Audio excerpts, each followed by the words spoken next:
Let's see, sino ba itong nag-iisip sa inyo? Pisces, no? Kuha tayo ng 2 cards for you. Pisces, sino ba itong tao nag-iisip sa inyo?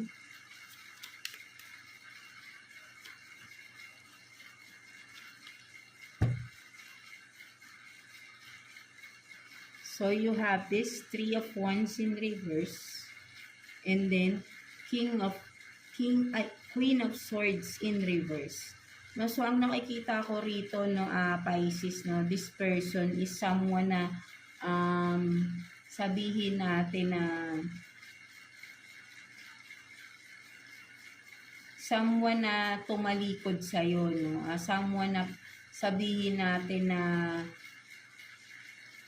hindi ka pinanindigan, no? Something like that, no? So, parang puro salita lang siya, pero hindi niya ginawa or tinupad kung ano man itong mga sinabi niya sa inyo, no? Mga Pisces, no? Someone na tinalikuran ka, no? So, ayun yung nakikita ko rito, no?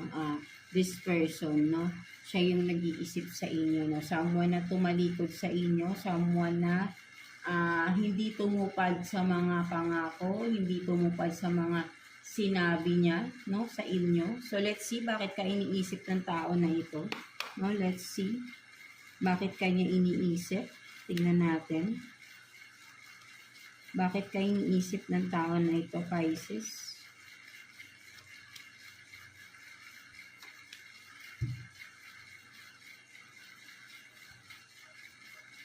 So, you have this 6 of Cups in reverse. And then, the Fool in reverse. No, so ang nakikita ko rito, no, ang kaya kanya naiisip, no, kumbaga parang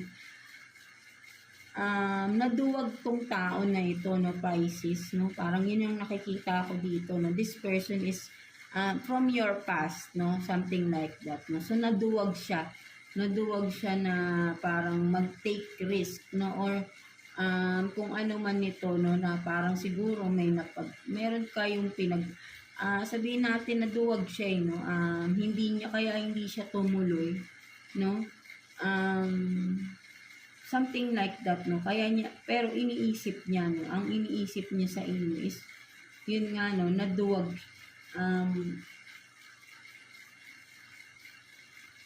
sabihin natin na, yun nga, no, pwedeng ang tingin niya, kaya niya iniisip is kayo tong naduwag daw, no, something like that, no, kaya parang tinalikuran na lang niya, no, or hindi siya tumupad sa mga sinabi niya sa inyo, or sabihin natin hindi rin naging totoo, no, nagsinungaling, no.